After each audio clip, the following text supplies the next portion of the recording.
कभी कभी एक मौत एक युग की नींव रखती है। कभी भी एक योद्धा एक सम्राट से बड़ा बलवान हो जाता है। जब शिवाजी महाराज ने हिंदवी स्वराज का सपना देखा तो कुछ सिपाही नहीं, कुछ शेर उनके साथ थे। उन शेरों में सबसे पहले निष्ठावान और दिलदार नाम आता है तानाजी मालुसरे।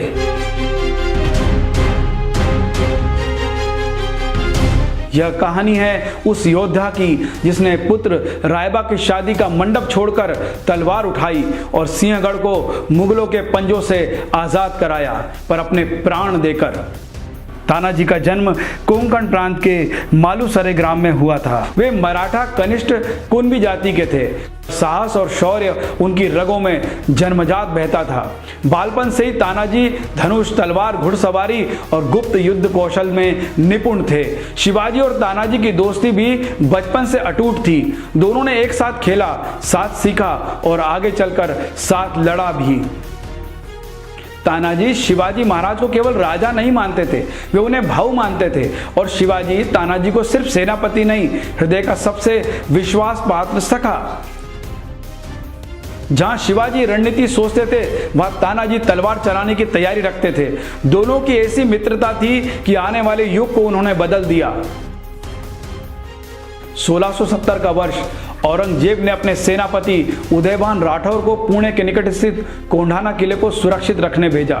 यह किला राजनीतिक दृष्टि से अत्यंत महत्वपूर्ण था। अगर यह मराठा के पास आ जाता तो स्वराज्य की नींव और मजबूत हो जाती।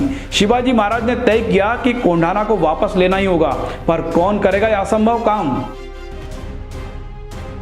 तानाजी के घर पर शादी की तैयारी थी। उनके पुत्र रायबा का विवाह तय हो गया था। घर में शहनाइयां गूंज रही थी। उसी समय शिवाजी का संदेश आया, कोंढाना लेना है। तानाजी ने एक क्षण भी नहीं गवाया। उन्होंने कहा, पहले कोंढाना फिर रायबा की शादी। कहते हैं जब शिवाजी को यह ज्ञात हुआ तो उनकी आंखें भर आई। गढ़ तो जीत लिया पर सिंह चला गया। 4 फरवरी 1670 की रात तानाजी ने अपने 300 मावलों के साथ किले पर चढ़ाई शुरू की। किला इतना ऊंचा और सुरक्षित था कि ऊपर चढ़ना असंभव था, लेकिन तानाजी ने यशवंत नाम का एक गोह की सहायता से किले की दीवार पर रस्सी चढ़ाई। खुद सबसे पहले चढ़े और बाकी साथियों को ऊपर बुलाया। यह केवल चढ़ाई नहीं थी, यह इतिहास की चढ़ाई थी। किले के भीतर भीषण युद्ध हुआ। तानाजी और उदयभान के बीच तलवारें टकराई। हर वार के साथ ध्वनि आती, स्वराज, धर्म और मातृभूमि। तानाजी ने अद्भुत साहस दिखाया, पर युद्ध के बीच में उनकी ढाल टूट गई। फिर भी वे नहीं रुके। उन्होंने अपनी पगड़ी से हाथ लपेटकर तलवार थामी और युद्ध करते रहे। अंततः तानाजी ने उदयभान को मारा, लेकिन स्वयं वीर गति को प्राप्त हो गए। किले पर मराठों का ध्वज फहराया गया। जब शिवाजी को यह समाचार मिला तो वह रो पड़े।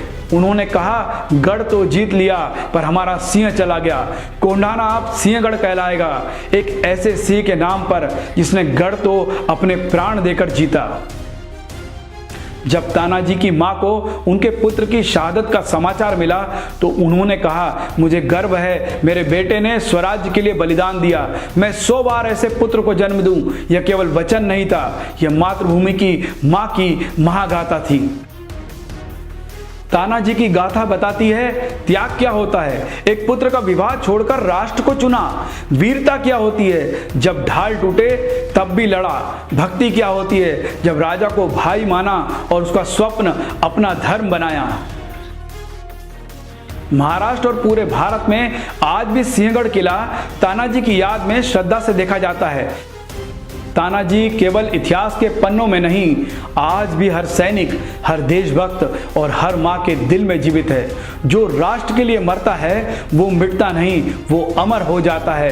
तानाजी एक योद्धा नहीं, एक विचार है जो हर युग को सिखाता है, धर्म के लिए, स्वराज्य के लिए प्राण भी यदि न्यौछावर हो जाए तो कोई गम नहीं।